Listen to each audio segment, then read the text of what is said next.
Dokter, terus gini, penasaran juga nih kalau dokter bilang kan tadi katanya kebanyakan memang pria yang mengalami Ya. puber kedua, tapi tidak menutup kemungkinan wanita. Emang bener ya dok ya begitu ya? Kalau wanita itu sebetulnya tidak terlalu nampak puber keduanya, Mbak Ari. Oh Ya, begitu. jadi wanita itu lebih cenderung kepada yang namanya dia lebih bisa menyimpan, artinya lebih bisa diam. Tetapi kalau si pria ini kan pria adalah makhluk seksual, Ya. sehingga dia lebih bisa yang namanya terbuka ekstrovert ya, dan dia bisa akan menyatakan kepada halayak ramai bahwa saya mengalami puber kedua, padahal sebetulnya dia mengalami satu proses degradasi kebugaran, penurunan kemampuan seksual. Begitu. Dok, kan kalau dilihat dari faktanya, walaupun saya tidak punya angka pasti karena memang tidak ada penelitian, tapi kalau misalnya secara kasar dok, dari 10 pria ini mungkin 8 ini pernah mengalami istilahnya itu tertarik pada wanita selain istrinya lah. Apakah ini dikatakan puber atau bukan? Sebetulnya pada akhirnya ini masalah sosial atau masalah klinis dok sebetulnya.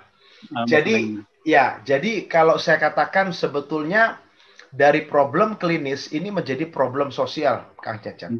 Karena problemnya adalah tidak hanya 8, 10 di antara 10. 10 di antara 10 pria itu akan mengalami puber kedua.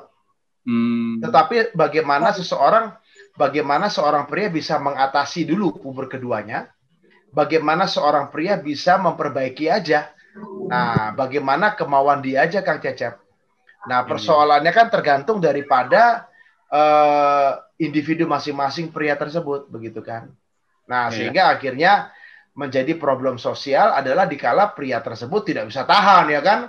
Tidak bisa tahan, lalu dia bereksperimen, berfantasi, dan berpetualang. Demikian. Ya.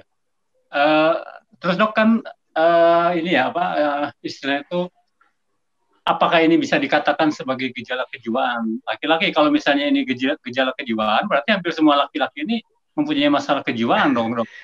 Ya kan dari 10 aja, misalnya 10 itu pasti begitu kan? Ya, jadi saya katakan ini bukan problem kejiwaan. Karena ini adalah problem yang artinya buat kita adalah problem natural. Makanya yang menjadi kejiwaannya itu adalah dikala dia tidak bisa jadi gini. Dalam satu kehidupan seksual itu ada namanya fisiologi tubuh, ada namanya psikologinya, ada yang namanya budaya, ada yang namanya pendidikannya. Nah, itu semua seperti beberapa faktor yang bisa mempengaruhi satu individu, seorang pria dalam yang namanya kehidupan seksual dia. Ya, nah ini yang saya katakan tadi. Sejauh mana dia bisa mempertahankan atau menahan daripada godaan itu. Karena setiap pria punya loh. Setiap pria punya godaan. Itu pasti. Ya, tidak